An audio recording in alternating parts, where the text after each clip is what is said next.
Should the 49ers and their fans make their judgment on Tom Brady as a potential quarterback next year for the 49ers based on this upcoming game? Because I mean, I don't think it's lost on everyone, Jed, Tom, the fans, that this is a bit of an audition right now. Hey, what do you think of Brock? What do you think of me? What do you think? Did you notice that Kyle Shanahan today threw a little shade at himself for the Tom Brady situation? Did you catch that? Like, okay. What was I thinking? Oh my God. And basically, he went on to just praise the hell out of him. He basically said he's still playing like one of the greatest quarterback I've ever seen. That's what he said today. Yeah. Yeah. To me, Tom is the only, not the only, but the only realistic replacement that I would say, okay, Trey, go ahead. Like, it's Tom Brady. And living in Tampa, I see Tom Brady play every week. And I've been telling everybody since about week 4, Tom Brady is not washed. He's not washed. I promise you he's not washed. And every week, what happens? Tom Brady's washed. It's all over the timeline. It happened again this week until, final 2 drives. You need some touchdowns? I got you. I'm Tom Brady. Tom Brady is not washed. He's not at all. But should they make judgment based off of this game alone, which is most likely to happen because people aren't watching every game? That's fair. If Purdy beats him, why do we need Tom Brady? Exactly. That's exactly what's going to happen. No, do not make judgment based off of him playing with 4 of his 5 starting offensive line out against the best defense in the league with 5 defensive starters of his own out. Do not do that. Just pay attention to little minute points to his game. Can he still make a deep throw? Hell yes, he can. Is he still precise? Yes. Can he still make quick decisions? Absolutely. Those are the things to pay attention to. Do not look at the results and do not look at whether they win or do not look at the stats either. Look at the little points of how a quarterback is playing. Tom Brady is still really, really good. He's not just really, really good. I mean, of course, but he's also the greatest competitor ever in the NFL. And let's pull back. Dude literally got divorced just to compete more. Like what more could you? I'm as a person not the best. I got it. But as far as a football player, when you're looking for football guy, how much more football does it get? I mean, we don't have to justify it or judge it. It's just that's who he is. Okay, He's that level of competitor.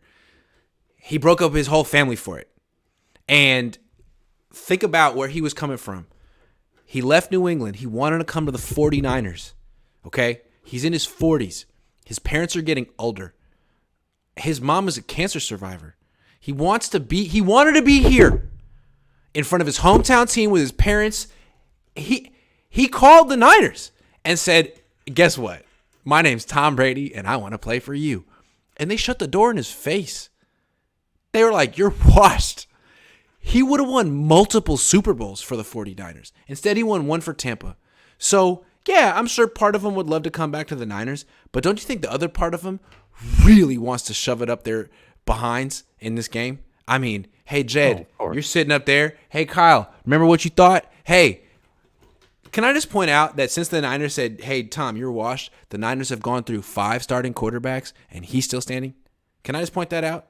I mean, this is his opportunity to really stick it to the 49ers. And yeah, maybe he'll come here next year, but maybe he won't. And maybe this will be his parting shot, be like, I could have been living in San Mateo. I could have been hanging out with my parents. We could have been winning Super Bowls. You didn't like me? Well, take this. Take this. Yeah. So the greatest competitor of all time has a little extra motivation to put a 40 burger on the Niners. And I'm not saying they're going to even crack 20, but, man, he's the greatest quarterback of all time, and it's going to be interesting to see what he can muster. Yeah, I don't think that he has the horses to get it done, but I think Wait a he's second. gonna try. Wait a second. He's got Mike Evans, Chris Godwin, Julio Jones, Scotty Miller, Leonard Fournette. He doesn't have an offensive line and at all. Backup offensive linemen. He has no offensive line, but he's got weapons. He's got 5 eligible receivers who are weapons. Can I just say real quick, it seems to me that he got a little too powerful in Tampa, ran Bruce Arians out of town or whatever, out of power.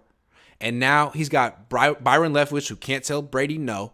And Brady's trying to do his Peyton Manning thing where he's the offensive coordinator, and he's failing. Can I just say that? No one's saying it. But he's trying to be Peyton Manning. He can't do it. Peyton Manning was the greatest offensive coordinator I've ever seen. Like, he was really, really good. He knew exactly what he was doing. Brady's not that guy. He's not. Can I just say Brady also wanted to stay on the field this last week when they were down 13 still, and they went like 3 and out super quick. It was 4th and like 9, and he's like, I want to stay out here. They called the timeout, and then they punted. Yeah, he passes too much. He's not a good offensive. He's not a good play caller. Yeah. You know what he needs? Kyle Shanahan. They need each other so bad, but can they make it work? I don't know. I don't know. They blew it like 3 years ago, but maybe like ships passing in the night, they'll get another chance. I don't know.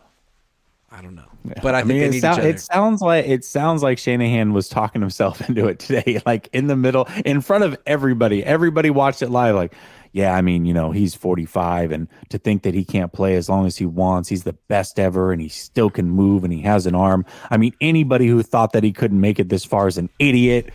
Me. He basically was giving like a verbal public apology. Yeah. Didn't it sound like it? Yes. It would almost sound like a pitch to Tom, like, hey, man, I know I really pissed you off big time, and you hate me, but please play for me next year. That's exactly what I would have done too.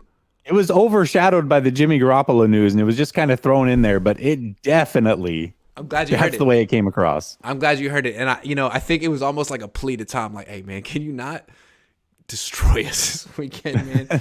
Like, please, we like you. We respect you. We did not disrespect you at all. We aren't giving you any extra motivation. You're the GOAT. He called him the GOAT at least 3 times. Yeah, he did. And I was sitting there thinking, what about Joe Montana?